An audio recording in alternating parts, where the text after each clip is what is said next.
Yes, guys, what's going on, everyone? It's the Flying Pig here on Flying Pig United. Sorry to keep you waiting there, guys.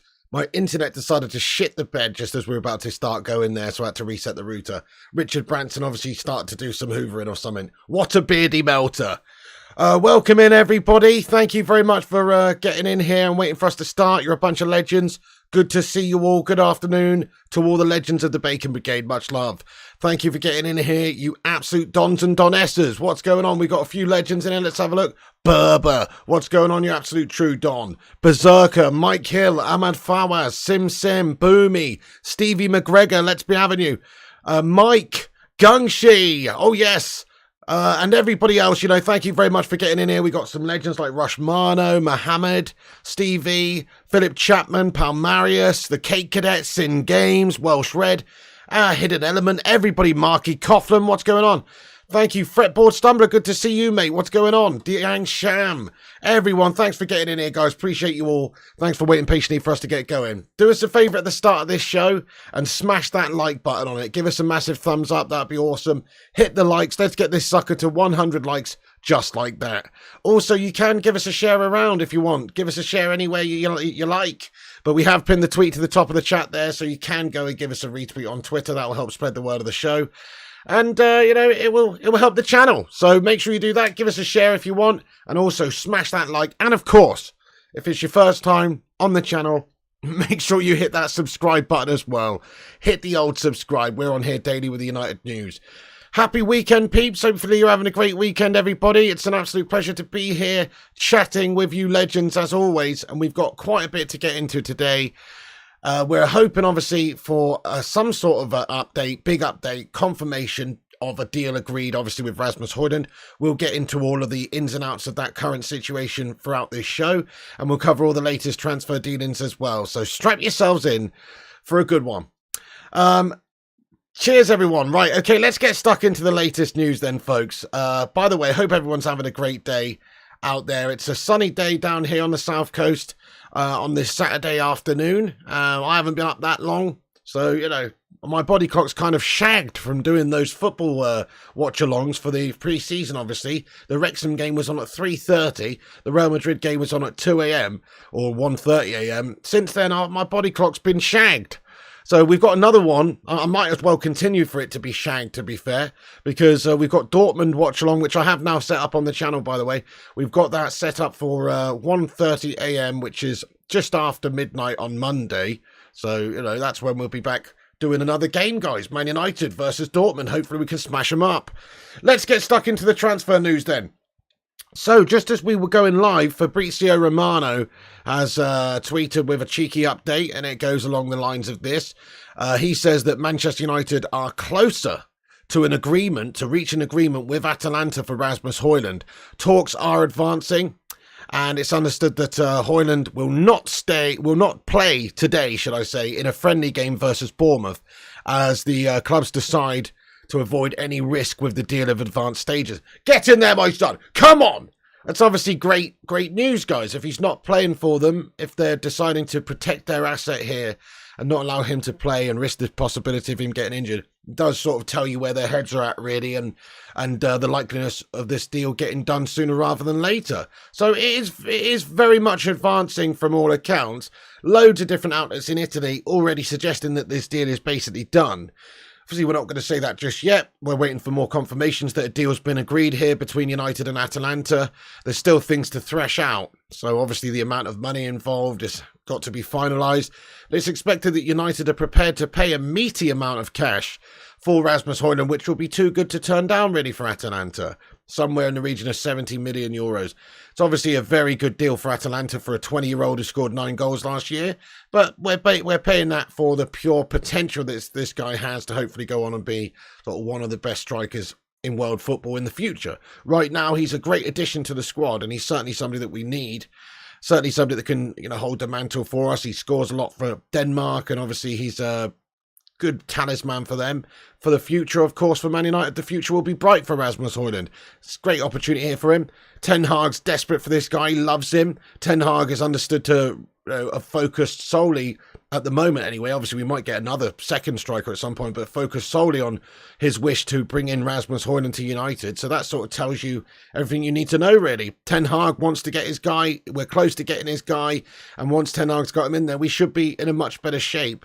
Because let's face it, right now, we don't really have a true sort of out-and-out striker. We've got a few players who can play there. Tony Martial, Jadon Sancho, Marquis Rashford. All of these guys are sort of okay backup options there, really, but none of them can make that position their own going forward, I don't think. So Rasmus Hojlund is the one. Come on, guys. It's getting closer. So imminently, we should hopefully find out soon, maybe today, that this deal has been agreed between the two clubs. As we've seen just from this update from Fab, that they are working on reaching agreement and they're closing in on it. They're closer to reaching agreement. That's the update of the day. Obviously, last night, he said something along the lines of this. He just said that Manchester United and Atalanta are essentially locked in, negotiations. He said this last night, that United are negotiating with Atalanta for Rasmus Hojlund today, and direct talks will continue between the clubs. Man United feel that they've got a match point now to attack the deal and then reach total agreement. Hojlund has been clear he wants to join United. So that was yesterday. We had the match point yesterday. So now we're just getting ready to serve up that cheeky little agreement, it seems, hopefully, with Atalanta. It's all taking shape. So Atalanta sort of have already, accepted the fact that they are going to lose Rasmus Hojlund. They stand to make a great deal of cash. In fact, just earlier on today as well, Atalanta officially announcing that they have signed a replacement. So this is from Atalanta on social media earlier on today. We knew this was coming anyway, but this translates as Al Bilal Touré is a new Atalanta player. So fantastic, guys. They've got themselves a replacement. Obviously, they wouldn't have gone and done that and broken their own transfer record if they were not going to get rid of Rasmus Hojlund. Obviously, Rasmus Hojlund is going, guys, it looks like. The only club that he's going to go to, realistically, Manchester United. The only club that's in super advanced negotiations with Atalanta, Manchester United. So Bilal Touré has now signed for Atalanta. That's fantastic news, obviously. And we were expecting that to be confirmed any moment. It has been. Atalanta now have their man to replace and succeed Rasmus Hojlund. So Rasmus Hojlund is more or less on his way out of Italy now, and probably will be a Manchester United player by, I don't know, before the Lens game. Let's hope so. Certainly it could be announced this weekend sometime that he has actually reached, that Manchester United have reached an agreement with Atalanta. In fact, like, lots of outlets in Italy are suggesting that it's already basically done, as I say. So the MEN here are saying that Rasmus Hojlund is already in England, according to reports in Italy. So loads of outlets in Italy say that it's basically a formality and it's basically done. Obviously, the amount of money has to be agreed upon. That is imminently going to happen. It may have already happened, and we're just waiting for confirmation from some of these tier one sources, obviously, that what the amount of money is. So to give you the breakdown on what the sort of money situation is, for anybody who doesn't know, it's expected to be around 70 million euros all told. Now, we're not completely 100% sure of the structure of that deal. Could be give or take a few million euros. Let's hope it's closer to 60 million euros, because 70 million euros is too much money. Let's be perfectly fair here. It's too much money. But, to get our guy, to allow us the exclusivity to bring this guy in right now, we kind of have to pay just to get him in. But 70 million euros could be broken down in a number of ways. 60 million up front, 10 million down the line in add-ons is probably the most likely. Or it could be, say, 55 million up front with 15 million in add-ons, or it could even be less than 70 million euros. So 70 million euros, essentially the low 60s in terms of million pounds. It's a heck of a lot of money to pay for this guy. I mean, let's ask the live chat. We do this with every signing that we make, and we talk about for how much money it is, obviously. Not just what sort of a player they are, but also for the amount of money involved and how good of a deal we've got. But let's just ask the live chat here real quick. Out of 10, if it is 70 million euros, 63 or 64 whatever million pounds that is, how do you rate the Rasmus Hojlund signing out of 10? You've got to give us a rating out of 10, my friends. So you're basing this on potential, ability, reputation, everything, qualities, everything, but also the price. I mean, I think, for what we need and for what we have to bring in right now, obviously desperate for a striker, somebody that's got bags of potential. Yeah, it's a lot of money, but we can't really look at it from the money perspective, to be fair, because we spent a lot of money on gash players over the years. Maguire was 80 mil, for instance. So I think this is you know, a really big signing for Manchester United. I'm going to give it a 7 out of 10, guys. I think 7 out of 10 is probably fair because, you know, of the reputation that he has and the potential that he has to go on and do great things. And just the fact that we're absolutely desperate for a striker. I mean, look, obviously we've overpaid a bit too much. Yep, Boomy says, like I said, Piggy, 65 million in pounds is the price. Right, there you go. So around about that is absolutely spot on. Cass says 8. Digger says 10. Singame says 6. Ruthless Sausage is going 9. Jamie's going 9. Igwan Wanway's going 8. 10 out of 10. He will be worth double this time next year. I think you could be onto something there, Berber. You know, you're talking about somebody who's going to progress and develop really well. So in a couple of years' time, this deal could actually seem quite cheap. It's a very, very good point you make. Mark Coughlin says 9. A lot of people giving this rating a high rating. Hamza says 8. J-Dub's going only a 2, though. Pablo Munachi says 6. What's these Phil Jones is popping up on the screen? Oh, Don Gunsciglione. Oh, Don Gunsciglione. Guys, get some mad love in the live chat there for Gungshi. Thank you, Gungshi, you hero. You're a bloody legend, my son. Guys, Gungshi has gifted out 5 memberships on the channel. Really, really appreciate that love there, Don Gungshi. You're an absolute hero of the channel, my son. Oh, yes. Bow down to Colonel Gungshi of the Bacon Brigade. Thank you so much. He's gifted the memberships out, and it has gone to Dean M, TC Boy, as well, Mr. Anderson, United Till I Die, and also Jamza Highlights, the lucky individuals to go and receive that free membership there from Don Gungshi, doing bits for the Bacon Brigade. Thank you, Mr. Gungshi. You're an absolute hero, lad. Keep those love hearts coming for the Don. He does deserve it. Thank you very much for that, Gungshi. You're a hero, lad. Much love to you, Don Gungshi. I hope you're having a great day today, my friend. He's buzzing his tits off about the prospect of Man United getting Hojlund in. That's what's going on there. Thank you so much. And also, Crazy Joe Davola's gifted a membership here, and he's a city scumbag, this man. Get out! I'm just joking. Thank you very much for that as well. He's gifted a membership on the channel. Go on. He's actually, you know, proven himself to not be a complete city scummer, this guy. And he's made Kima Fakihasan a member of the channel as well. Get in there, my son. Thank you very much to this city scumbag. By the way, you guys are scum. Appreciate you, Crazy Joe Davola. Thank you very much for that, bro. Dudes, the gifters in the chat, everybody. Thank you very much. By the way, guys, we've got 200 legends in here right now. Do us a favor, if you haven't done so, and smash that like button. Let's get this to 100 likes right now, peeps. Drop a little thumbs up on this video. That will help the channel out. Gives us a boost up on the old shite YouTube algorithm, etc. So drop a cheeky little thumbs up on this video. And, of course, subscribe if you're new to the show. Oh, yes. Right, let's crack on with the news. But thank you so much to the gifters there. You're a bunch of dons. Very, very kind of you. Oh, not this guy. Oh, no, not this guy.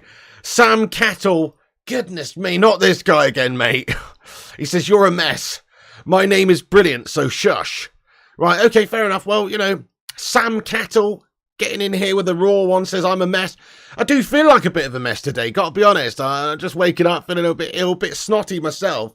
But, you know, to be fair to you, Sam Cattle, it's not the worst name I've ever heard, but it is a shite name, let's be fair, lad. I mean, it is just like a name that you would give to a cow. You know, a bunch of cows.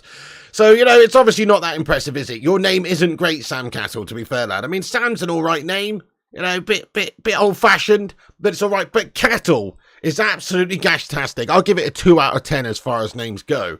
Just being honest. But anyway, you know, you're boring me, Sam Cattle, lad, with all your talks about this rubbish, dude. Let's get some cow emojis in there and a moo for this guy. You know, he's talking absolute cowpats in the chat, this guy. Thank you very much, though, bro. Thank you very much. Was I not on 73k subs, says Bell? No, bud, we're on our way to 73k subs. Oh, shit. We're on our way to 73k subs, so you guys can help us out by subscribing, telling your granny about it, etc., and, you know, sharing it around. Nice one. Right, okay, right, so, guys, we've got to get back into the show now. Thank you for that derailment, though, from Mr. Sam Cattle there, you absolute cow lover. Hojlund. The Hojlund situation. Rasmus Hojlund is close to joining Manchester United. Reports in Italy that it's basically done, guys. Get in there, my son. Come on. Bring it on. Ten Hag's got his guy. It seems like, obviously, it's not quite happened just yet. We're expecting the announcement probably today sometime. If it's not going to be today, it's going to be tomorrow. That's the time frame that we've got at the moment in time. So, yes, now that they've got El Bilautore and that's wrapped up, it's expected that they probably will have already reached an agreement with Manchester United. They're just working on some finalisations.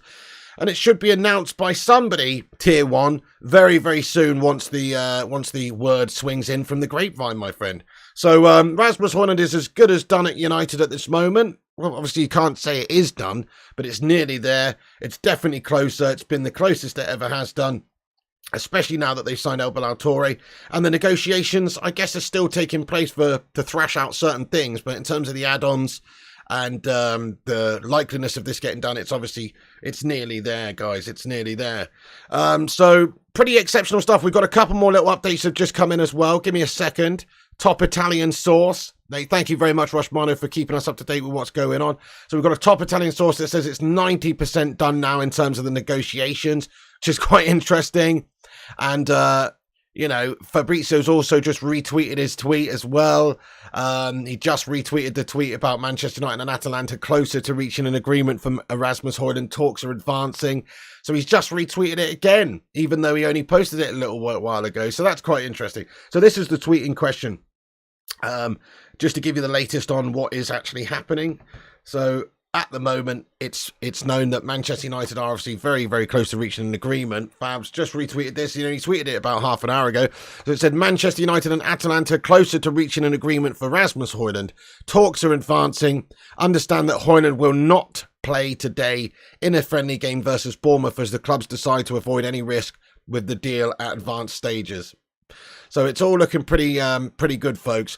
I mean, let's ask the chat for a bit of fun. When do you think we'll hear of the final agreement? Do you think it will be today, tomorrow, Monday? Let's know your thoughts. I'm playing the optimistic role, and I'm going to say tonight, guys. I do think it will actually be tonight, because what else is there to really thrash out? We've put a massive offer on the table. They'd be foolish to turn it down. And we're just working on some finalisations. That's it. It should be announced reasonably soon. I mean, look, I'm not saying he's going to be coming in and being a Man United player in the over this weekend, but I think maybe by tonight we will have heard that there's been an agreement thrashed out between these two sides. They've already signed their replacement. They've got a significant amount of money on the table, 70 million euros by all accounts. They'd be foolish to turn it down. Pablo says tomorrow. Joshua's going Tuesday. Fair play to you. Monday, says Jamie. Interesting. Nice. Stephanie Griffith says we've got 85 likes. We're 15 likes away from 100. Thank you, Stephanie Griffith. Keep hitting the like button, everybody. Tuesday, says Welsh Hunter.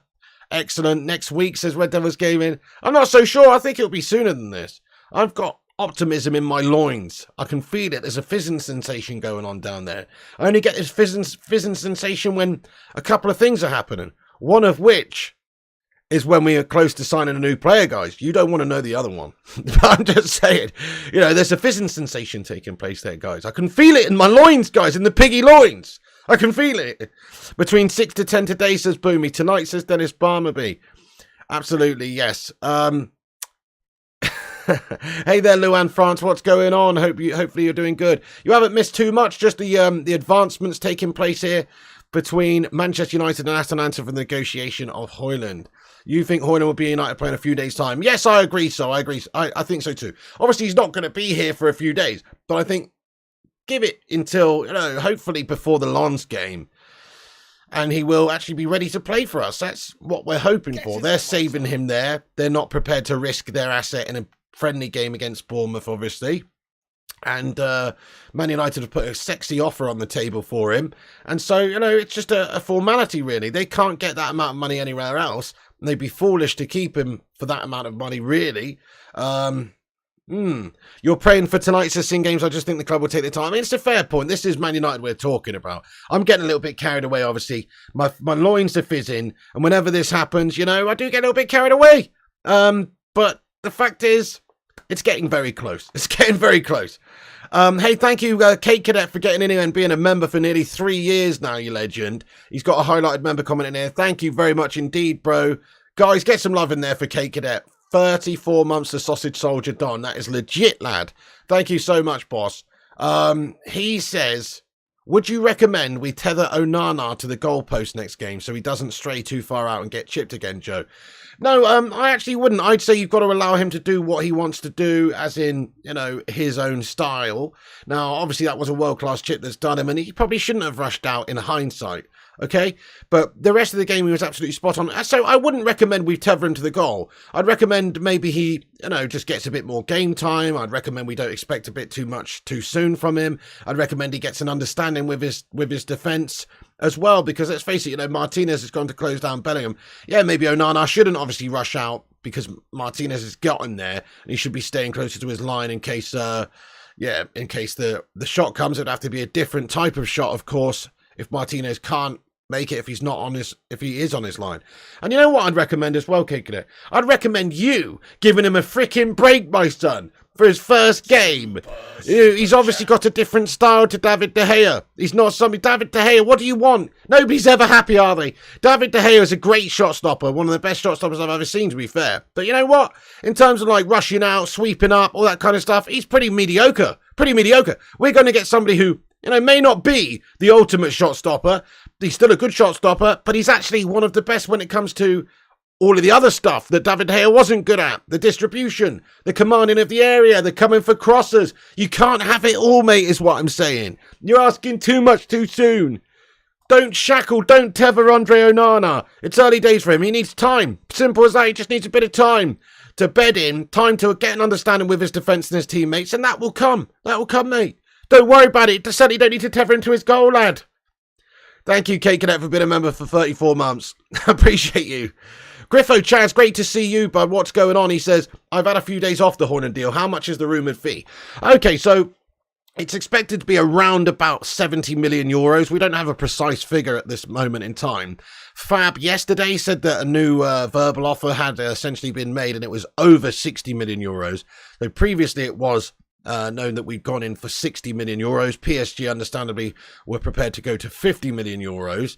And I think since then, it's obviously increased. So it's expected to be about 70 million euros all told. It could be slightly more. Some reports from Italy saying 75 million euros, with the makeup of the transfer fee being around about 55 million or 60 million in up front, and then 10 million down the line, or I've heard as high as 65 million up front with 10 million down the line. So somewhere around about 70 to 75, but it could be less than that. Let's hope that it's 65 million euros or somewhere in that region, and that we're not getting absolutely bent over. But look, 70 million euros, it's too much money. We're paying a premium for the guy's services. But as Berber said earlier, it could seem cheap in a year or two's time if he comes in and does a great job for us. Only time will tell. But he certainly seems like the sort of player that will benefit Manchester United and benefit Ten Hag with his style of play, because he is rapid. He does have strength and stature about him. He's 6'3" and he's fast as fuck. And he's also just like, a good player to actually get involved in the build-up. He's not just a man who stays on the last man as a headless chicken running in behind all the time. He's actually got a bit of intelligence and a bit of link-up play about him as well. So, he should be obviously very good for United. It doesn't necessarily mean we've got enough firepower up there, to be totally honest, because obviously, we do need some extra strength. We do need some extra strength, don't we? It would obviously be very, very good to get somebody else as well. Ruddy can't game. What's going on, you Don, mate? Thank you very much for getting in here, lad, and being a legend and super stickering in here with some vibes. Oh, yes, get in there. Thank you, Ruddy can't game. Appreciate you, my man. Let's go. Thank you, Ruddy. How are you doing today, mate? Are you on the old Zayn Miyassi hype train at the moment in time, bud, where you think that Arsenal are going to do massive bits this season? Let me know. Yeah, it's a heck of a lot of money, Griffo Chaz. We're paying an increased amount. Hey there, Ice Queen Gaming. Get in there. How are you doing today? Welcome aboard the Bacon Express. Well, I wasn't really ranting, Kate Cadet. I was just merely saying that it's one game and you've seen one mistake by him. I guess it was a mistake by Onana for that initial goal. But you know what? It was offside, bud. It was offside, in my opinion. So if that was in the Premier League, the VAR would have ruled that offside, and then we wouldn't even be having this conversation about him, really. So, I just think we've got to give him a break. He's going to do things differently to how De Gea does it. Singame says, I would not change Onana's game. Just let him do what his job. The end of the season will show his worth. I'm positive for Onana. Get in there, my son. I completely agree with you. That's it. We've just got to take a little bit of time for him to bed in and don't change his game. We're not trying to make Andre Onana the next David De Gea. We just want him to be Andre Onana. And if you actually look at some of his statistics throughout that game against Real Madrid, bear in mind that's his first game and he's just getting in there. And Man United didn't even play well and Real Madrid were the better side. If you look at his distribution stats and his passing stats, they were fantastic. So we went and had a look at a statistic the other day, which was that game he had something like 95% passing accuracy throughout the game. That's all different passes. So that's the long passes, that's the short passes. 95% passing accuracy. Now, I know passing isn't the main role of a goalkeeper necessarily, but to put it into some perspective, the only one game that David De Gea had better passing accuracy last season, there was only one game that he had a better, higher figure than that, and it was 97% versus Leeds United. So that goes to show you what sort of a difference in the goalkeeper position there will be. There will be the ability to play out better from the back, to distribute from the back. He will be more comfortable playing out from the back, and that should have a knock-on effect throughout the team where we are actually playing better football off of the play out from the back. So I think that it could have a big, massive impact in the way we play football, the way we go forward. Hey, nice one. We just smashed 100 likes on the stream. Thank you, everybody. Get in there. Nice one, Aaron. Let's be having you. 100 likes on the stream, guys. Get in there. Thanks for everyone for hitting that like button. Keep continuing to drop that thumbs up on it if you haven't done so. That would be much appreciated. Thank you so much. So, Bergamo Media, new reports just come out here as well. The media in Bergamo are increasingly confident that a move to Manchester United will be agreed quickly. This is via Sports Witness this afternoon, just literally 7 minutes ago. So that, like I say, the Italian media already essentially reporting that this deal should be agreed very, very, very soon. Another report from some Italian media here says that Rasmus Hojlund will be a Man United player soon. The final squeeze is underway with United increasingly closer to matching Atalanta's demands with an offer of 65 million euros. Plus bonuses that will reach 70 million euros. So we talked about this yesterday, 70 million. I mean, it's too much money, isn't it? Smash a 1 in the chat if you think it is too much money. Smash a 2 if you think it's actually spot on. But I do think it's too much money for a relatively unproven striker. You've got to say that he is a very talented young lad, but he is relatively unproven. And as we've talked about, there are strikers on the market who you might have to pay an extra 30 million euros for, or even 40 million euros for, i.e. Kane or Osimhen or something like that. But they bring with them a wealth of experience and the ability to sort of have more of a confidence that they would do the job right now. So there is still, I mean, we are paying money, a lot of money for this guy, and I think he's going to be doing good things for us. But there is still an element of risk here. He is young. You don't know how he's going to develop. He's only 20. So I think we're getting a classy player, but crikey, it's a heck of a lot of money to pay for a 20-year-old who only got nine goals last season, to be honest. Danny thinks it's too much. I mean, it is too much. Mark thinks it's justified. FCG thinks it's too much. So do these legends. Sonny says it's justified. Ori also says his name sounds like the knockoff Haaland from Wish. I mean, it does, doesn't he? It actually kind of does. I mean, in some ways, he is a bit of a knockoff Haaland from Wish, But, I mean, there's nothing wrong with being... I mean, let's face it, Haaland is pretty much the best young striker in the world right now. I hate to say it, but it is true. And you could certainly do worse than getting a younger version of Haaland who can go on and hopefully emulate that sort of stuff. I mean, I actually think that Hojlund has a better... a better set of tools overall. Haaland's a ridiculous goal scorer, super physical, his movement's brilliant, he can finish in pretty much every way you would want him to. So he's an out-and-out great finisher, and his movement's insane. But I think that his build-up play leaves a little bit to be desired, to be fair. He's great on the last man and finishing things off, and that's all you really want from a striker, in my opinion. So I'm not criticising him, but I'm just saying I think maybe Hojlund, from what I've seen, seems to possess a little bit more about him in terms of team play, build-up play, link-up play, all that sort of stuff. So he might actually be able to, help out, not just from a goal-scoring point of view, but also in helping others score goals. So we'll see about that. Obviously, it's early days. He is only 20. Hey there, Real Killers. What's going on? More overrated than Mount? I mean, no. Nobody's more overrated than Mount, to be fair. I think Mount is one of the most... Cake says Mount isn't overrated. He's guff. I mean, he is overrated, isn't he? I mean, that's the thing. He's obviously come in for a lot of money. He's not worth 60 million. When you actually think about us paying 60 million pounds for Mason Mount, 70 million euros for Rasmus Hojlund, who has the potential to go on to be one of the best strikers in the world, doesn't seem like that much money actually, comparatively to the Mason Mount situation. It's still a lot of money, obviously, but you know. That's the way it is, you know, that is how it goes. Jefferman, thank you very much for getting in. It says Haaland is gash against big teams with good defenders. There you go. And it just in terms of like his overall, you know, he's one-dimensional, isn't he? He's a one-dimensional melt. He's obviously cracking goal scorer. That's all you need. I mean, we've seen some pretty exceptional one-dimensional players at Manchester United over the season. Something like, you know, Ruud van Nistelrooy is pretty one-dimensional, if we're being honest. But that's all you need is a fantastic finisher, somebody with that great movement. I mean, Ruud van Nistelrooy, I think, scored one goal outside of the box while he was at Manchester United. You know, that's the sort of player we were talking about. He was just that fox in the box, had that amazing ability to, you know, be in the right place at the right time. The positioning, the movement, and the finishing was next level. That's all you really need from a striker. I don't need much more than that from a striker. Yeah, you want to have a bit of build-up play and stuff like that, but it's not imperative. The most important thing, just like from a goalkeeper's point of view, you know, all the distribution and all that's great, but the most important thing I think for a goalkeeper is the ability to stop the opposition scoring, i.e. making great saves and shot stopping. I still think that is the most paramount importance for a goalkeeper. Obviously, in you know, in other ways, it's good to have the other attributes as well. That's awesome, Aaron. Thank you. We've got 12 retweets so far. Yes, everybody, please do us a favour and go over to Twitter and give us a cheeky little retweet. That'd be much appreciated, lads and lasses. Go and share the stream over in on Twitter at my page, Flying Pig United. We'll shout you out a bit later on during the show for everybody that does that. And also, please do us a favour and smash that like button still if you're just getting in here. Ryan says, how many goals did Andy Cole score? 35. You mean in a Premier League season? I think he got 34, but that was for Newcastle, not Man United. That was for Newcastle. Did he get 34 or was it 32? But I think he got 34, but that was when there was actually more Premier League games. So there used to be more teams in the Premier League, obviously.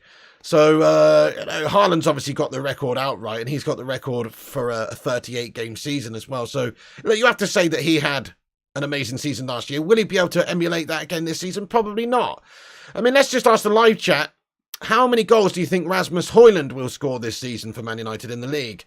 So we did this yesterday, and a lot of people were saying around about 15. And I actually do think it would be a really good amount of money to, a really good amount of goals to receive from him in his first season as, you know, league goals, because obviously it is his, his first season in the Premier League at 20 years of age. It's going to take time to adapt and get better, and hopefully he can like get his feet under the table and score a lot of goals for us. But realistically speaking, he got 9 in Serie A last year. Are we expecting a whole bunch more than that? I don't think we should, really. We've got to be realistic with his progression. He's going to get better, obviously, as time goes on. He's only 20. 12 goals first season, says Red Devils Gaming. 10 says Staygold. 15 says Ori. 15 says U1. 19 says Vinny Bullock. He's feeling optimistic. 22 says Boomy. Wow. 15 and 10 assists says Cass. Seamus says 8. You would say 20 goals, says Fat Chinese Gaming. Well, I mean, if he got 20 goals in his first season, that would be amazing. It could actually happen. So I know we just said that he's got 9 last season, but there is actually a big difference between, say, 19 and 20 years of age to 20 and 21 in terms of footballing development. Because physically you're getting better, you're getting that experience. The Premier League is harder in a lot of ways, though, but he'll be having Manchester United supporting him, playing behind him, and he's going to be the focal point of United's attack. And so we should create a lot of chances for the guy.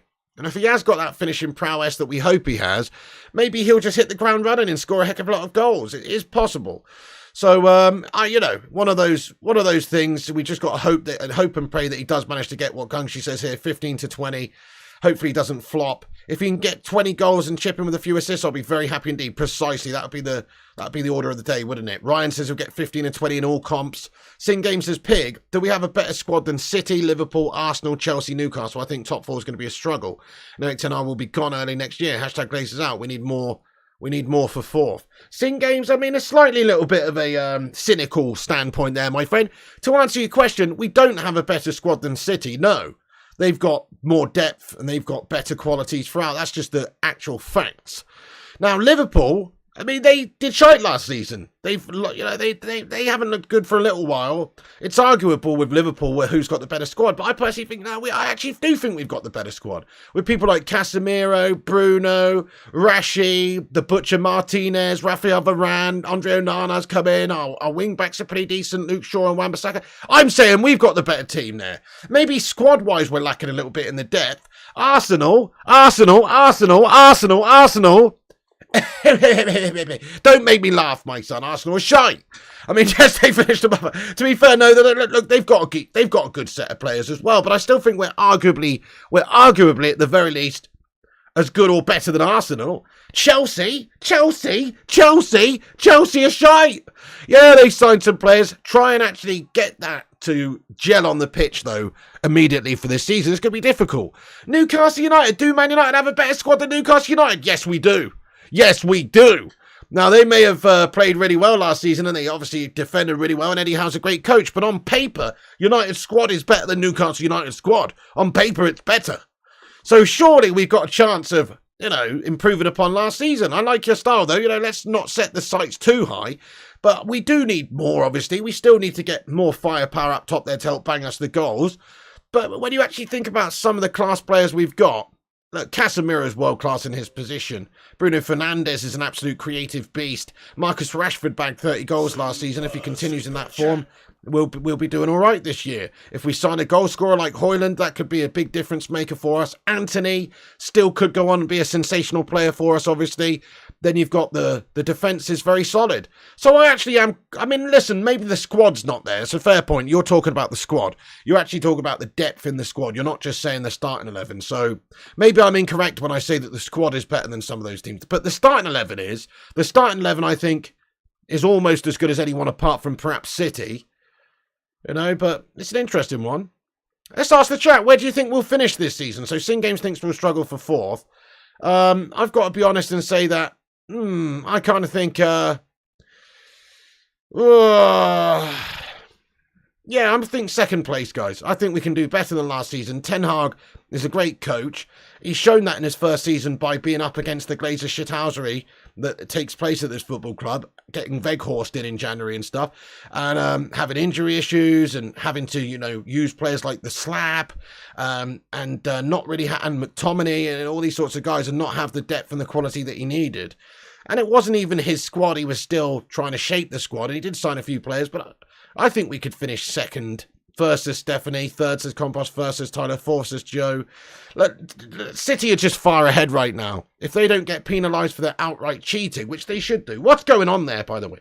115 counts we heard last count that they had against them for breaches and cheating, etc. And breaches of financial fair play. I've just seen that Chelsea have been fined 8.6 million or whatever it is for discrepancies to do with financial fair play. Man United were fined the other day. Are they taking the piss? Are we having the piss taken out of us? Manchester City have cheated for years and years and years and overinflated their income so that they can spend well beyond their means. They got 2 fans, for Pete's sake. How are they generating hundreds of millions every single year? It's a fucking shambles. Everybody knows it as well. When are they actually going to face punishment for their atrocities? When? I'm waiting. When are they going to face punishment? It needs to happen sooner rather than later. We're just going to let them get off scot-free, are they? While they keep adding trophies to their cabinet and keep moving forward as a club, improving their facilities non-stop, etc. It's a disgrace, really.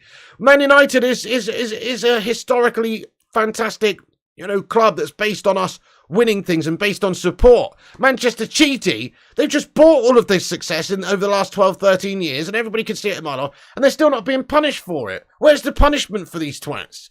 I just want to see them, and I'm not talking about a fine. A fine's not good enough. They've at least got to have some sort of a points deduction. Fair enough, they might not strip them of titles. That's what they should do, is relegate them to the bottom of the Football League and strip all the bloody titles that they've acquired illegally by cheating over the years. That's what they should do, because why allow people to keep trophies that they've cheated to get? It brings the whole game into disrepute. What's the point? Everybody can cheat and get the trophies, just pay a fine. What the hell is that? That's no good. Well, what we need to see is an actual punishment for these wankers.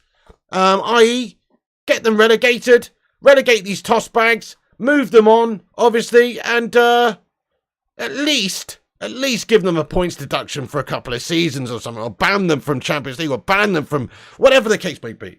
It's actually unbelievable that they still haven't had any sort of punishment, really. Just a cheeky little fine, which means nothing to them. It means nothing to them. They're super rich. It means absolutely nothing to them. 115 charges, exactly, football matters. So they need to be punished at some point. I'm still waiting for that.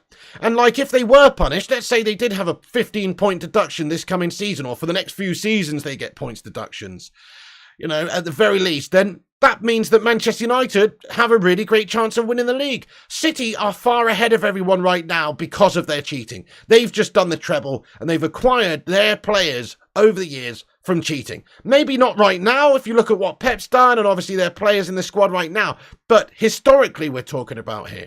Historically, go back 5, 7, 8, 9, 10 years, and they were definitely spending well beyond their means. And what's the point of having financial fair play then if it's not going to be adhered to? It's supposed to safeguard clubs against spending beyond their means, and it's there for a reason. It's not there for people to shirk their responsibilities to the football club and the fan base. It's there to keep the playing field reasonably level, but also to protect the club. But no, you've just got this big sugar daddy oligarch owner come in, chuck all the money at it, and actually in a wrong way by putting money through their other ventures into the football club just to make it seem like they earn more than they actually do. It's a disgrace. It's an absolute disgrace. Oh... Griffo Chaz says, it's the biggest investigation in Premier League history. Will take time. Can't rush something like this. Well, you know, it needs to hurry up. It needs to hurry up, Griffo, because they keep acquiring these titles. And listen, unless they are going to have those titles stripped off of them, it's an outright obscene situation. They need to strip these titles from them. Fair enough if it takes 3-4 years even, and then they go back and they rescind all of City's titles, and they hand us the title, and they even hand Liverpool a title. I mean, Liverpool would actually get a title. If you look at over the years, the time frame we're talking about, Liverpool would receive a Premier League title. Guess what? I'd be happy for Liverpool to receive another Premier League title if it means we also get to receive Premier League titles for the seasons that we finish second, and you know, in that time frame, and also, you know, just justice is served. That's all we want. I don't care if Liverpool get 5 trophies, to be fair, as long as it's bloody justice being served. To say what you want about Liverpool, they are scum, right? They are scousers, they are scumbags. But you know what? They actually haven't cheated at all over the last however many years. They've actually lived within their means. They've spent not that much comparatively to even teams like Manchester United. So, you know, you've got to at least respect what Liverpool have done over the last, you know, 5, 6, 7 years while Klopp's been there. Whereas you can't say the same about Manchester City because they've just outright cheated. I've got no problems with teams being great teams as long as they've earned it. No problem with that at all. In fact, it's good for the game, obviously, but it's not good for the game, and it brings the game into disrepute when these teams are being crafted and just, you know, somebody sugar daddying it up, i.e. Chelsea Scummers and Manchester City. So these teams need to be punished properly, and until that happens, then, you know, it's an absolute disgrace, and Man United need to, need to be given and awarded some Premier League wins. Yep. I hope so, Sin Game says, make the charges an effect on other clubs. I can see City being banned from the Prem, at least kicked out, and need to rebuild again. Well, that's what should happen, isn't it? That's what should happen. And if it happens, it will certainly have a big effect on other clubs, because, like I say, that time period, Man United could be, I mean, I can't remember how many potential Premier League titles we could be awarded, but a couple. We would definitely be awarded a couple more Premier League titles over the last 10 years if City wankers obviously hadn't done it. I mean, particularly that one before Fergie's last season with the fucking Aguero and all that shite, where he scored and, you know, Joey Barton's got sent off against QPR. That should be ours. You know what I'm saying? A lot of those seasons around about that time, they were just outright spending and cheating. So essentially, yes, they should be seriously punished. Oh, it's a disgrace. Yeah. Hang on a sec. We've got some updates coming in. Wait a second. Give me una momento, por favor, and we'll get into it. So, run over about Manchester City. Everybody knows they're pure scum. Ben Jacobs reporting that Manchester United believe an agreement in principle with Atalanta to sign Rasmus Hojlund is possible by early next week. Clubs in constant contact. Hojlund won't play in today's friendly versus Bournemouth as per Fabrizio Romano. Okay, then. Nice one. And also, Fabrizio just tweeted 3 minutes ago and he said, confirmed, Hojlund doesn't appear in Atalanta's official starting 11 today. So that is confirmed, just confirming what he said earlier. So let's get back into this news then. By the way, we got 127 likes on the stream. Let's see if we can get 200 likes by the end of the show. Does help this channel out no end when you legends take the time to smash the like button. It's free and it takes a second, so hit that thumbs up button. Help us compete with clickbait, wankstains and corporations by hitting that thumbs up button on the stream, guys. You know it makes sense. And also subscribe to the channel. We're on our way to 73,000 subscribers, so get yourself involved. We want to hear from you. Yeah, the Fab tweet, Adam Hanif, it literally just says, confirming what he said earlier on about the Hojlund situation. So, you know, nothing too much really to write home about. Just the fact that he says that he doesn't play today as confirmed against Bournemouth. So this is the tweet from Fab. It says, Manchester United and Atalanta are closer to reaching an agreement for Rasmus Hojlund. Talks are advancing. Understand that Rasmus Hojlund will not play today in a friendly game versus Bournemouth, as the clubs have decided to avoid any risk to the deal, at this advanced stages. So they're obviously just protecting their asset there. Lots of different outlets suggesting that this deal is almost done, though. In Italy, in Bergamo, the Bergamo media are basically saying that this deal is done. And here's the MEN reporting that Rasmus Hojlund is already in England, according to reports in Italy. So, obviously that's the level of the advancement of this deal at this moment. And plus, also, if you missed it, Atalanta have confirmed a replacement signing, essentially, for their club, which is El Belaltore. He is now an Atalanta player, which is their record club signing, which I think really does tell you sort of what's going on at this moment with their situation. Also, Mohamed Bouhafsi is reporting that Rasmus Hojlund and his father's dream is for him to play for Man United. United and Atalanta are close to an agreement via Mohamed Bouhafsi there as well, who's obviously a respected journalist as also. So, pretty interesting. He says that Hojlund has already agreed to Manchester United's 6-year contract.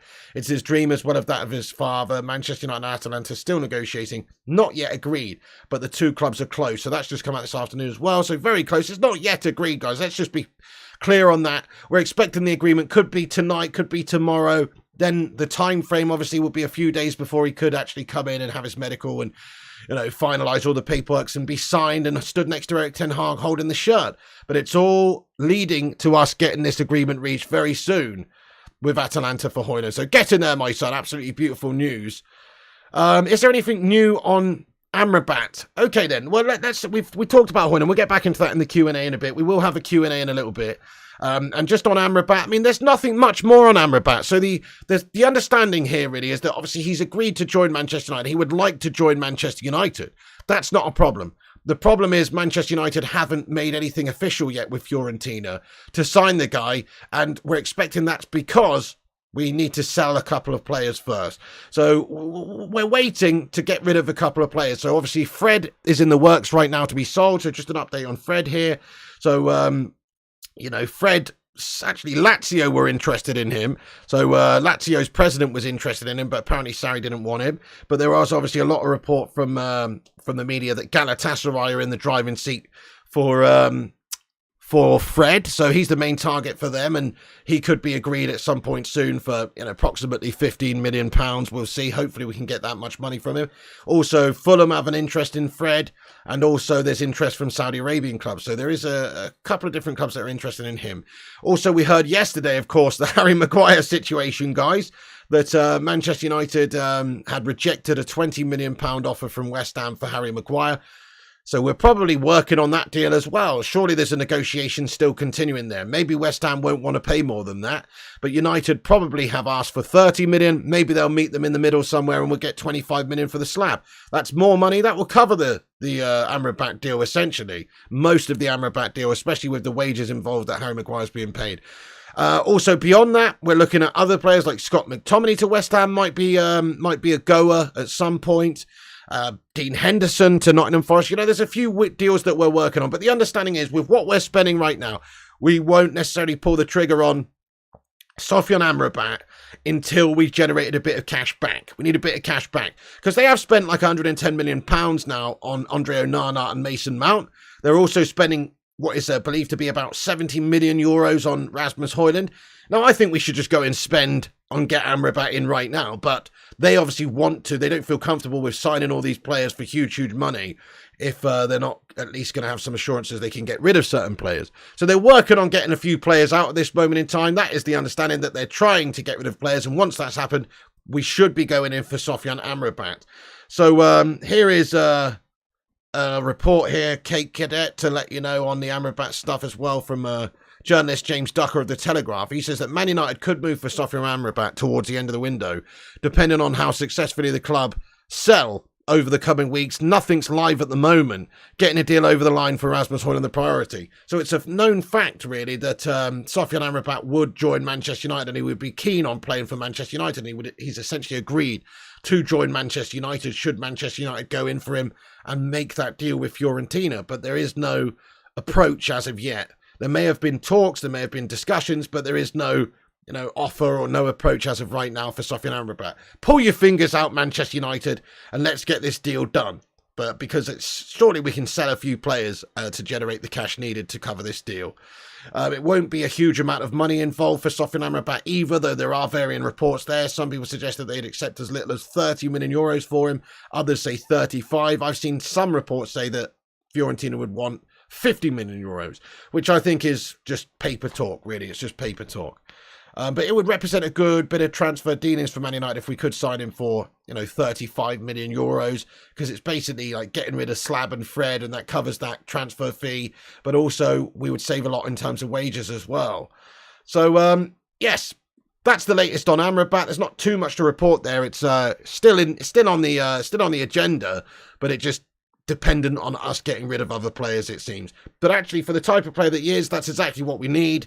I mean, I've been watching videos of him recently, and obviously don't watch a lot of Serie A football, but just watching videos of him, his range of passing is pretty majestic, and just the ability to get play going forward, like that's what you want. Somebody who gets the ball, gets their head up, plays a lovely ball forward, and more often than not, it seems like he's playing the right type of passes as well. He's got a great short passing game, but his long passing game is exceptional. So you're talking about somebody that can spread the play, that can play make for us. And he's just a bit of a dogged player as well. Like he's a bit of a battler. And so, he would fit in right well with what Erik ten Hag's trying to do. And we need more technical players who are better with the ball and can control the play. So, he's not like McTominay or Fred. McTominay and Fred are combative players, but they're not technically gifted players, and they're not pass masters at all. Quite the opposite, really. So this is somebody that could be a pass master for us and transform that midfield. And obviously he would be coming in to play a rotationary role, but he's somebody that could certainly keep everybody else on their heels and give us competition for places, and also come in and do a good role for us. So yeah, looking forward to the possibility of him. Absolutely, I'm looking forward to that. So get in there. But obviously we don't know if that's realistic at this moment in time. It does depend on other players going out of the club. We're hoping that we'll find out more about that very, very soon. And obviously, yeah, that's what we're waiting on. Okay, so just a couple of other little things to get into, folks. Then we will get into a Q&A. We will have a little rundown of what we discussed. But before I do, here's just some transfer news to do with a player that was at Manchester United, Mr. Axel Tuanzebe. So Sheffield United are in talks with former United centre-back Axel Tuanzebe about signing on a free transfer. Tuanzebe has been in Sheffield for a medical, and the deal could be completed quickly. So it looks like Tuanzebe could be playing for Sheffield United this season, guys. Interesting. Also, we got some bad news to report, guys. Some real bad news. You've probably seen it, but oh no. Kobbie Mainoo, guys. Kobbie Mainoo is out for a couple of months, guys. Absolute shitter of a situation. Nightmare. This guy's looking so good. Let's get some hashtag get well soon and some praying hands in the live chat there for Kobbie Mainoo. Gutted for the lad. Absolutely gutted for the lad. But Man United have confirmed that Kobbie Mainoo suffered an ankle injury, and he's expected to be ruled out for the first part of the 23-24 season. In any case, Man United will push to sign a new midfielder in the next weeks. Sofyan Amrabat remains high on the list. So just on the whole Sofyan Amrabat, obviously, it's even more likely now that we probably will bring him in because of what's happened with Kobbie Mainoo getting injured. He was looking like he was a part of the first team, to be fair, because of the fact that we're getting rid of McTominay and Fred and maybe even Donny van der Beek. He's currently talking to Real Sociedad, and there's an understanding that Real Sociedad are very interested in bringing Donny van der Beek in. So that's three midfielders that United could be getting rid of this summer. We have signed Mount and we've got the other players like Bruno and Eriksson and Casemiro at the club, but we do need some extra players. So either one of two things is going to happen. Either we don't sell McTominay or Fred, or one of them, because of the fact that Kobe Mainoo is injured and we don't necessarily have all the depth that we need there in that position now. Or we sell those guys and we go and sign Sofyan Amrabat. So I think that the Sofyan Amrabat is probably ever increasingly likely because of Kobe Mainoo being injured, which is the only saving grace to this situation. But Kobe Mainoo injured for a couple of months, guys, it seems. Nightmare. Absolute nightmare. It was looking really, really good, wasn't he? And like I say, he was selected by Ten Hag to play within the first team squad. You know that by that Real Madrid game alone. He was actually starting in that game. He played against Arsenal as well. And he did not feature in the squad at all against Wrexham, which just shows you that he was definitely in Ten Hag's thinking. He was definitely in his mind to play him in the first team squad, and rightfully so, because he was playing really, really well. So he will be out for a month or two, guys, at this moment in time. It's very disappointing that Kobe Mainoo won't actually be able to feature for us for a little while, and hopefully it doesn't stunt his development too much, and also hopefully hopefully he's not an injury prone player. It's hard to say right now. Perhaps he will be injury prone. Hopefully not. Yeah, so sorry for Mainoo, says Luan. Very much a shame, isn't it? Get well soon, says Jeffrey. Yeah, he's still very, very young. But the thing is, though, Sim Games, he actually looked good enough, didn't he? We bring these young players in and they're still growing, says Sim Games. They're too young, in my opinion. Well, some of them certainly are. But if you're good enough, you're old enough. And I think he was good enough. I guess he's still growing, though. I wouldn't say that anybody could see that injury coming, though. It was from an impact, wasn't it? So, you can't really see that injury coming. I don't think it's like his body's still developing and we're giving him too much too soon. In his scenario, sometimes that is the case. But I think for Kobe Mainoo, it's just bad luck, isn't it? Just a bit of bad luck. And, Mark says he's part of our strongest 11. Maybe he is. Maybe Kobe Mainoo actually is. But unfortunately, he has obviously been halted now because of an injury. Berber says early injuries like this put him right down the pecking order, probably keep McAverage now. That's the problem, isn't it? Yeah. So he could have gone on. Let's say he had a good game against Real Madrid. He's well in Ten Hag's thoughts. And now because of this incident and him being injured, perhaps we would go on and keep one of these gash players. But I just hope that it increases the likelihood, if anything, for us to go and bring in Sofyan Amrabat and sell one of those or both of those melters in Fred and McTominay. But I actually do agree. I think maybe McTominay might stay now, sadly. Fred is seemingly on his way out. It looks like there's a lot of teams interested in Fred. McTominay's a little bit more difficult. Maybe United asking a bit too much cash for McTominay. I've heard £40 million is what we want for him, which is too much. And if that's the case, it's unrealistic we would sell him anyway. But because of this situation, maybe we will actually keep him. What do you think, guys? Kobe Mainoo's injured. We haven't signed Sofyan Amrabat yet. Keep or sell Scott McTominay? What would you actually want to do for the season? The depth just isn't quite there. It's a bit of a concern. I say still sell, obviously. Get the money and go and reinvest that in Amrabat. But, we're playing a little bit of a risky game with maybe not having the numbers if we do get one or two more problems in that midfield area. So maybe keeping him isn't the worst idea right now. But, still, I'd sell the guy. Definitely sell the guy. Keep, says Ryan. 25, let him go. Keep, says Red Devil. Sell, says Compost and Duncan. Sell awful footballer, says Berber. Sell, says Neil. Yeah, sell all day, sell. January, then sell. Well, that could be an option maybe as well. Jim Watkins, better late than never, man. Thank you for getting in here. If you're just joining us, make sure you hit that like button there, Jim lad. You'd rather lose Fred than McTominay, pig? I wouldn't. I'd rather lose McTominay than Fred for two big reasons. McTominay, I think, is actually not as good as Fred. I think Fred's more consistent. Maybe has a better role to play in the squad. And also, McTominay's worth more money because he's younger and, his value's higher. So, he can generate us more cash as well. So I'd rather sell, if we had to keep anyone, I'd rather sell McTominay and keep Fred because I think Fred's a better footballer and McTominay is more money. So, that's a double whammy right there. We could generate more cash by selling Scott. And Fred, I think, probably still would have a decent sort of rotation backup role to do in the squad. Only as a backup, but they're both ultimately not good enough for Man United. They're both technically not it.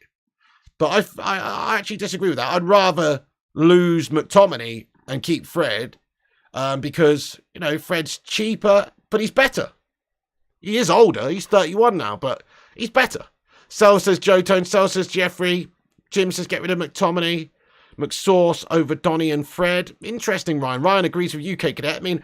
I don't. I don't think that's the case, but, you know, fair play. Fred stirs things up when inserted. Good player. Yeah, that's it. He's a little terrier, isn't he? Snapping at the ankles of everyone all the time. Fred's definitely better than McTominay, says Must Play. Fred's better, says Neil. Who do you think's better, guys? Fred or McTominay? Who's better? Just a better player. Who's better for Man United? Who's better for the squad? Who's better? Fred or McTominay? Let's get to the bottom of this. But I think Fred is better because, you know, he's putting in more regularly consistent performances. He's still inconsistent, but McTominay is very hit or miss. Actually, McTominay's kind of consistent, but he's just consistently gash.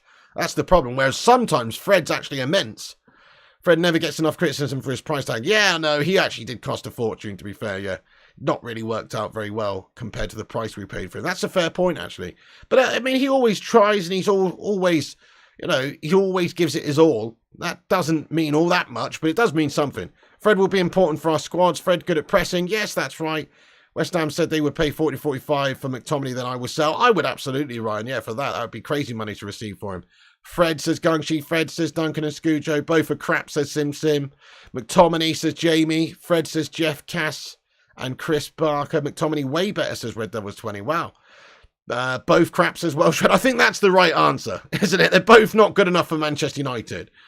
Fred, says Danny. McTominay, says you are. McFred. Scotty McGuffany, says Jeff Madrid. Okay, fair enough. Kate says McTominay's better going forward. Yeah, okay, fair enough. I'll give you that. But that's the only thing that he is actually better at, Kate Cadet. He's not better at being a combative defensive midfielder than Fred. He's not, you know, I mean, it's debatable, but I personally just think that McTominay just isn't all that. Not all that.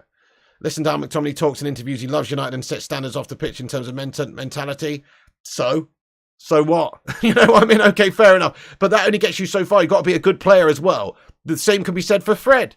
Fred loves United, you know, and sets standards off the pitch and on the pitch with how he approaches the games and his effort levels. But that only gets you so far. You've got to be a good player as well. We have plenty of centre-backs now. We could sell McFred and use the centre-backs as Sing games. Interesting. Victor Dwindleoff as a CDM or something. Interesting, that. Interesting. McTominay's not better. Fred scored more goals for United. Well, fair enough, fair enough. I mean, McTominay's a big, cumbersome individual, so he gets himself about in the box. So he does seem like a threat from, I think he got like 7 goals for us last season. You know, he's a threat going forward, but that's it. Anybody who's a big lummox should be a threat going forward, but he's not great fundamentally at passing or even defending. I don't think he's that great. Really not that great.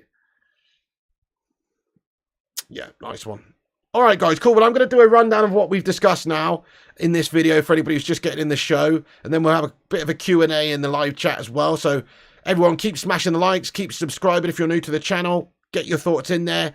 Go and retweet us on Twitter. I will give a shout out to everybody who's retweeted us. The link's at the top of the chat in a minute after I've just done the rundown of what we've discussed. Let's do a quick rundown of the day's news then. So the afternoon news today, guys, is that Man United are getting closer to reaching an agreement with Atalanta for Rasmus Hojlund. Fab reports that United and Atalanta are closer to reaching an agreement. Talks are advancing. Understand that Hojlund will not play today in the friendly game versus Bournemouth, which he hasn't done, as the clubs are deciding to avoid any risk with the deal at an advanced stage.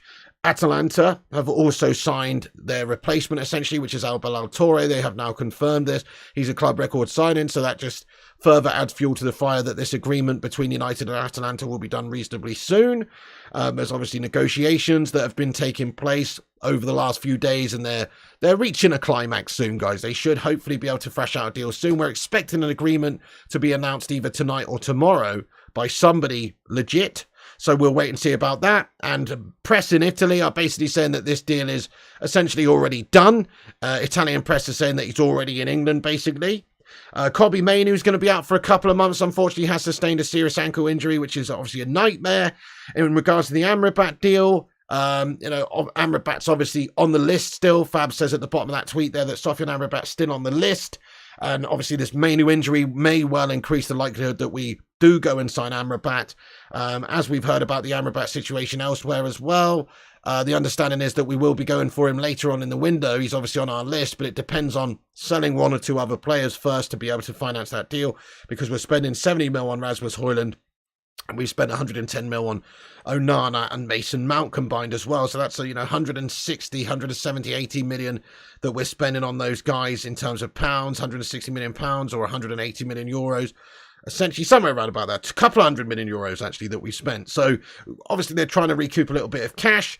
Fred is obviously a big target as well for Galatasaray, and we're expecting that Fred may be the first player out the door. Harry Maguire, of course, rejected bid received yesterday from West Ham. Maybe he could be going out the door reasonably soon. Depends on a few factors there. Does he want to go? Will he go and play for a lesser team than Manchester United, who are not in the Champions League? Will he have a say on the matter? I mean, obviously he does have a say on the matter because he's got a contract. Will Ten Hag pull him to a side and say, now's the time to go, lad, there's no place for you in the side and we want the money? Will that happen? We'll find out about that soon. Also, West Ham are interested in McTominay. Nottingham Forest still have their sights set on Dean Henderson. That's pretty much the latest transfer news, my lads and lasses. Let's get over to Twitter and have a shout out to all the retweeters. Thank you everyone for retweeting the show. It does help us out there. And just going to go over and shout you all out. Give us a follow on social media everywhere, guys. Instagram, Facebook, Twitter, TikTok, Twitch, Kick at Flying Pig United. We've got 15 retweeters. Thank you to all the legends who've retweeted this show this afternoon. Feline Fur, get in there, you beautiful man. Boomy, Stephen Braun, Ryan Burberspin 9, Kal-El, Sin Games, The Butcher of Manchester, Aaron Homeyard, The Mario 55, Kane, Vinny Bullock, Transfers MUFC, United Red Devils 20, Luan France, and Michael Paul. Thank you, all you legends, for going over there and giving us a retweet. It's much appreciated. Get in there, you legends. Right, let's get stuck into the live chat for a bit of a Q&A for 5-10 minutes. Get your thoughts and opinions in now about anything we've discussed here in the show. And drop a little like on the video. How many are we on? We're trying to get to 200 likes, guys. Are we close? Are we close? Let's see. We're not that close. We're on 159. You what? Bacon Brigade. Assemble. Hit the likes and get your thoughts in now. It's Q&A time. Thank you, everybody. Okay, then. So, let's get down to the bottom of the chat here. Red Devil says, what about the Mason Greenwood news today, Pig, from The Sun? Adidas agreeing to return. It's probably bullshit, mate. I don't really talk about the news from The Sun on this channel. There's a few outlets I don't really report on. The Sun, the Daily Star, the Mirror. You know, there's a few others as well. The Daily Mail is generally quite gash most of the time, but sometimes it's all right, but most of the time it's shite. You know, there's a few outlets that I don't really report on. Just in regards to Mason Greenwood, I personally think that United, with the Glazers shithouses at the wheel, probably will be looking to introduce him back into the squad at some point reasonably soon. But my personal opinion on it really hasn't changed that much. I still think he's a great, classy player, and United probably will introduce him back into the side. But I personally don't think he should be brought back into the side, because I think it's a PR shitstorm, and I just think he's a bit of a fucking wrong-un, guys. And that's honestly how I feel, and that's not going to change just because he comes in and scores a few goals for us. I think he's a wrong-un, mate. And United could do better. United could do better from a PR standpoint and from a human being standpoint. There we go. Yeah, I don't buy all this. Oh, he was innocent until proven guilty. He was never proven guilty. He was never proven innocent. Never faced trial. Does that mean he's not a scumbag? No, it doesn't. Guy's a scummer. Guy's a fucking scummer, mate. He might be a great player, but essentially I don't want him. I just still don't want him. I still say cash in if you can, or loan him out if you can, or do what you can with him. But I still think United will introduce him back into the side because he's a good player. And we are probably not going to just cut our losses with an asset like Mason Greenwood and let him go somewhere else. But essentially speaking, I just don't think we should. Still don't think that we should. What do you reckon, guys? Keep or get rid of Mason Greenwood? What are you saying? Keep or get rid? Right. Nice one. Fabrizio Romano has just tweeted another bit of information about the Rasmus Hojlund situation, guys. Let's have a look at this. I'll put this up on the screen so you legends can see. This is just another update. Thank you, Rushmano, for sending us that live here, my friend. Let's bang this up on the screen, guys, so you legends can see what is going on here. So, interestingly enough, that's not it. That's not it, folks. Interestingly enough, here's another update from Fab. He is milking it today, isn't he? He's absolutely milking this one, guys. Goodness me. They call him Fabby, the dairy farmer, because he likes to fucking milk things, this guy. Here he is. This is what he says in the top right-hand corner. Rasmus Hojlund's contract agreed last week with Manchester United and no changes. Deal until June 2028. Option until June 2029. Hojlund only waiting for deal to happen as soon as possible. Man United and Atalanta are getting closer to an agreement. So that's 3 tweets about this today, all saying the same thing. They call him the milkman. You know what I'm saying? Fair play to him, though. But there you go. He is milking that raw. Fab the Milk Master, says Rushmano. Yeah, Gungshi says, get rid, he's a wrong un. I got to agree, really. Keep says Danny. I mean, from a footballing standpoint, he's great, but he's a wrong un. Berber says, couldn't care less about Greenwood anymore. Just don't want to see him in red. So no sympathy there. Fair play to you. Duncan says, get rid. Luan says, keep. Ryan says, sell Greenwood. Cass says, keep. Greenwood's finished at United, says Neil. There you go. So, I mean, obviously, in terms of his future, it's still up in the air. Got a feeling the club will bring him back in, though, because we're cheap. And Man United probably don't want to go and spend on another forward player beyond Rasmus Hojlund. So I've got a feeling we'll bring him back in because the Glazers don't have any morals and we're cheap. So because of that, I think we will see Mason Greenwood brought back into the side. But I don't think we should. You know. Philip says, people like you who judge people without the full facts are the scummers. Well, I don't think you really need the full facts. I mean, the only people who know the full facts were the people in the room at the time. I've heard the audio clip, mate. Do you know what I'm saying? I personally think that... he's a wrong un. You know, I can say that reasonably confidently. I mean, I guess there's an outside chance that it wasn't what it seems like, but what's the outside chance? Very unlikely. Unless they're doing a role play, unless they're reading a script for a movie that she's auditioning for, it's very, very unlikely that any other outcome, you know, any other reality is the case. So, Philip Chapman, I personally think if you're going to say I'm a scum, I personally think people like you who hear about people, you know, like that audio, who have that sort of audio and still think that this guy's a golden boy, I'd say you're very naive, my friend. That's what I would say. I think you're personally quite naive, you know. But there you go. Everybody's entitled to their opinions. So if we get a good offer, says Howard Garrix. There you go. If he publicly apologises for the fans, well, it doesn't really matter, does it? You can do a heinous crime and you can say sorry. Doesn't stop the fact that you're a scumbag, does it? Does sorry really change that much? Somebody, you know, accidentally ran over your daughter in their car when they were drunk and they said sorry. Would you care? Do you know what I mean? Would you say, oh, you know, that's all right. You apologise. You mean it. Even if they do mean it. Even if they are genuinely sorry. They're still a fucking wrong and who've made a bad mistake that's cost you something dear to you. You know what I'm saying? Like, sorry to say, but I would never forgive anybody who's done that to me. And, but anyway... Exactly. And if it had happened to your daughter, say, if you'd have heard that audio and it was for your daughter and her boyfriend was arrested on threats to kill and all this stuff, what would you think? Would you be happy with that guy still dating your daughter? I'm just saying. Just saying, like, come on. People don't realise if it actually happened to them, if it happened to their family, I don't think you'd have the same opinion as all that, oh, he should still play for United. Personally. If it happened to you. Thank you, the Hoop Man. Yeah, you know it. Get rid, lad. Can't see him ever being the same player. Maybe he wouldn't even be the same player anyway. That's a fair point. Yeah, exactly. Yeah, well, Rashi is actually a much better role model, isn't he? He's a role model to have, to be fair. I know Berber necessarily doesn't rate him that highly as a football player for United, but I don't think anybody can really dispute that Rashford actually, as far as these overpaid prima donna footballers go who get everything given to them from a young age and on crazy money, as far as those sort of people go, he's actually one of the good ones. That's what I personally think about Rashford. So you could do a lot worse than a Rashy shirt, lad. Because it gets clicks, Lucky Singh. That's why the Sun and all these guff outlets are reporting about it. You know, it's obviously just there's not even that much basis for it at the moment. Interesting fact Chinese gaming. Respect it. Well, you know, we can't be 100% sure. I literally said that, Philip Chapman. We can't be 100% sure, but we can certainly come to a conclusion based on the evidence that's in front of us or that was put in front of us. And we can make our own minds up about it. So I've made my own mind up about it. You can make your own mind up about it. That's all we can do. We can't get a definitive answer. You're right about that. But I can certainly have my own opinion based on what I've seen and heard.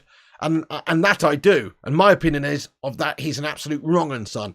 That's my opinion, lad. So each to their own. If you think that he's not, if you think that was BS, fine, you can have that opinion too. I don't understand it, but you're allowed to. You're allowed it. You're entitled to it. Disappointed no one's coming to try and sign him. Well, because they all know he's a wrong-un. And it's a nightmare for him, a PR stance, isn't it? Protect the business. Yeah, that's a great shout there, Football Dreamer. No player bigger than the club. I agree. Protect the business. Yeah, what's it going to do for United? It's not a good look. Exactly. Rashford's a nice kid. Nothing against him, Percy. Just on the football pitch, he has the IQ of a carrot. Oh, goodness. Oh, interesting, Joe Tone. I know that Greenwood did... Bruno liked one of his posts the other day. But as I say, it doesn't matter what some of the players think. It matters about what the board think, and also it matters about what everyone thinks. It's not just some of the players. Some of the players do want Greenwood back. Some of them were good mates with him. But I'm sure there's some players at United, just like there's some people in this live chat that don't want him. I'm sure there's some people at United that don't want him back, and that could upset the squad harmony. It's an issue. Yeah, there you go. Fair point, though. Is he any different to Ched Evans, says Chris Parker? I mean, that whole scenario is actually kind of different because, from what I understand, there wasn't any public evidence that took place there. Do you know what I'm saying? So, as in leaks and things like that, you know, that is actually a different scenario. We've actually heard audio from Mason Greenwood, right? Majority of fans want him back, says Mark N. Yeah, it was when he had a baby the other day, Ryan. So he had a baby the other day, didn't he? Hojlund's closer, says Malps. Thank you very much, Jim. Says, I respect your opinion, bro. Love you, bro. And that's okay. Having different opinions is what makes us humans. Yeah, exactly. You'd keep Greenwood. Fair play. Fair play. They are having together Ted and Mengi. They are still together, Ted and Mengi. But what does that mean? Does that mean that he's not a wrong-un? Because she stayed with him? Does that mean that he's not a wrong-un, mate? Because she stayed with him? Doesn't, does it? Doesn't really, no. You know? Okay. Seeing this jersey in the megastore would make me physically throw up, says Berber. Well, there you go. Yeah, you have to question who recorded it, but we don't need the drama. Okay, here's a question, though, Chris Parker. If somebody was committing a crime of an alleged sexual assault upon you, would you not feel you've got the right to record it as well? It's a bit, I mean, you know, you can look at it from one of two ways there. You can either look at it like it's weird that she recorded it, or you can look at it like, well, you know, she's trying to essentially protect herself or have evidence from this wrongdoing. You know what I'm saying? It's actually a bit of a strange, well, you know, fair enough. I see what you're saying. Forgiveness makes the world go round. Okay, Seamus Moore, fair enough. But there's some things that it's not even about, you know, Mason Greenwood isn't going to prison. He's been forgiven in the eyes of the law, essentially, because he's never faced trial. And they obviously dropped all charges against him. But the thing is, though, Man United is a huge club with certain traditions. You've got to respect those traditions. I'm sorry to say that when you've got a wrong-un like that in your camp, it's a bad look. Oh, says Yo-Yo, 793, what's going on, you absolute Don? Welcome aboard. You've got to respect different opinions, though, absolutely, yes. Howard says, I guess if she forgave him, so should we. Different, though, because there's been audio out in the media. There's been a tarnishing in the media that's taken place. And, you know, I've said my opinion on him that I feel like he's a wrong-un. A lot of the fan base feels the same. And so, therefore, it is literally a PR nightmare for your club to have somebody like that in there. It can affect not just, you know, the football and the squad harmony, but it could also affect, you know, like how people view the football club, how sponsors view the football club. It can have a knock-on effect of negativity that is just not worth the hassle. That's what I think. I kind of just say cut our losses and get rid. Yes, David says sponsors won't be happy with it. That's what I'm talking about. I think there'll be plenty of people not happy with it at the club. What about the women's team? Will the women's team be happy with that? They've heard the audio. Would the women's team like that? You know what I'm saying? Stuff like that. There you go, Cass. Right or wrong, the way the female team react. Well, there you go, exactly. How can Marcus Alonso kill someone and get forgiven? Isn't that worse than what Mason did? Well, he was, yeah, I mean, yes, not necessarily worse, because he didn't mean to do that. He made a horrible mistake, obviously, and he's a wrong-un for doing that. So Marcus Alonso basically got drunk and was driving out in his car when he was like 21 with a couple of birds in the back and somebody else, a couple of mates. And he crashed in a drunken mess. And the poor girl was taken to hospital and died. And, you know, so he's a scumbag as well. This isn't a competition. You know what I'm saying? He's a scumbag and he shouldn't be forgiven as well. But he's not a United player. I don't care what Chelsea or the other clubs that have Marcus Alonso in the past do. I don't give a fuck. The reality is, it's Man United's decision to make ourselves, you know, to make the right decision. We should do the right thing. But yeah, Marcus Alonso's an absolute scumbag as well. No doubt about it. Alonso's arguably worse, to be honest. Yeah, no, that's it. It doesn't excuse Greenwood. It's not a competition for who's the biggest shithouse. You know what I mean?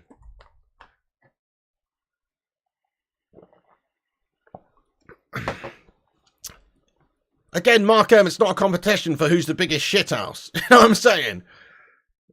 You think she may have stitched him up a bit, but that's how they carry on openly discussing baby in front of everyone. Yep, there you go. They were actually photographed yesterday, weren't they, in Hale, Greater Manchester yesterday, walking down the street together and stuff. So obviously it's like things are back to normal for them. I guess people should maybe just move on from it, but it's hard when that's out there in the media. It's hard when it's out there in the public domain. I'd say to the chat, if the girl was your mum, sister, etc., you'd be seeing things differently. Spot on, exactly. Football isn't the be-all and end-all. Completely agree with you, of 793. That's what I think as well. Precisely. Yeah, well... Ted and Mengi, how do you know that, bud? How do you know that? Have you ever heard of Stockholm Syndrome? Actually, is that what I mean? No. No, Florence Nightingale Syndrome? No. What's the one I mean? Maybe it is Stockholm Syndrome. Is Stockholm Syndrome the one where some people get, like, captured or something, and then they end up falling in love with their abusers and their imprisoners because they're just used to that level of, they're used to that level of, Stockholm Syndrome, right? Have you ever heard of that? I mean, it's a thing. I'm not saying that that's what's happened here. I'm not saying she's a prisoner or anything. I'm just saying sometimes, she obviously loves him. But does that excuse his behaviour? No. It doesn't. So it's not all as clear-cut as that. Plus, money talks and bullshit walks, my son. You know what I'm saying? All right, anyway. I didn't insinuate that, Mark N. I was just saying, have you ever heard of Stockholm Syndrome? That is the thing. Somebody said that if she's with him, she's not tearful. That's what they were insinuating. And all I'm saying is you don't know that. I don't know that, I'm not saying he's, I'm just saying that is a thing. I haven't insinuated that he's imprisoned her. What I'm insinuating is that allegedly he has committed an act of abuse. That's what I'm allegedly talking about here. You know what I mean? The audio. I do know it, First Class Gamer. It's because the witness refused to basically, testify, right? And they obviously didn't have enough to prosecute him based on the fact that there was going to be no witness testimony and that kind of thing. So, essentially, who's the witness? Well, it doesn't take a genius to work out. Obviously, she didn't want to go ahead with it, right? But does that mean it didn't happen? No, it doesn't. We are speculating here, but it doesn't mean that. Anyway, right, okay. So, listen, who cares? This is so... The reason I didn't talk about this today is because it's a bullshit story from The Sun, right? And I didn't talk about this in my video. People brought this up in the chat. Now that's all we're talking about. It's fucking annoying. I don't want to talk about this Mason Greenwood wronging anymore. Guys are wronging. Don't care what anybody says. Guys are wronging. Oh... Yeah, there you go, Red Devils Gaming, precisely. You can have your opinion if you think he's awesome and you think he's not in the wrong, and I can have my opinion, I think he's a wrong'un. But yeah, First Class Gamer, what's going on, lad? Hope you're great, man. What is cooking with you absolute long time Don? Get in there. Yeah. Didn't say he's guilty, Philip Chapman. Where have you got that from? Are you an absolute thicko? Where did you get that from? I've literally never said that at all. Or I've literally said this. He was never found guilty. He was never found innocent. That's what I said. I've never said he's guilty. I said that I've made up an opinion and formed an opinion based on what I've heard. And my feeling is he's a wrong'un. Now, I've also said that you can't 100% say that he's guilty because we don't know. We weren't in the room at the same time, mate. So I've never said that he's 100% guilty. You are actually completely wrong there, Philip Chapman. You are a prat, lad. Anyway, there you go. But my personal opinion is he's a wr'un. Right, okay. Anyway, it's boring, isn't it? I know, it's absolutely boring. So, yeah, screw that. DJ Fergus, what's going on? Yeah, I know, we don't want to talk about it. He's a star boy, we'll talk about him all the time. Well, there you go. Why am I chastising him? Philip Chapman, because he's a fucking wrong'un, lad. That's why I'm chastising him, mate. Because audio have come out in the past, and I've listened to that audio, and it sounds disgusting, mate. So I formed an opinion based on that. Now, you don't have to form the same opinion, that's fine. But my opinion is, he's a wrong, and he should never play for Man United again. So there you go. I'm entitled to my opinion. If you don't like it, you know what you can do, son. Swivel on it, lad. Yeah? See that right there? Indeed. Precisely. You can't be 100% sure on this situation. No, you can't be 100% on it, but you can certainly surmise your own opinions based on what you've seen. There you go, guys. She says some people just don't want to listen to reason. I know. I mean, I get it. I get it. People like the guy. People want him to be a player. People like how he is as a footballer. He's a great footballer. I wish he wasn't a wrong 'un, but I just feel like he is a wrong 'un, and so therefore we can do better than that. We can do better than that. So there you go. Do you think it's important to separate the talent from the person, though, Piggy, says Kate Cadet? Not for an institution like Manchester United, no. We should be looking at the overall package. You have to take everybody as they are.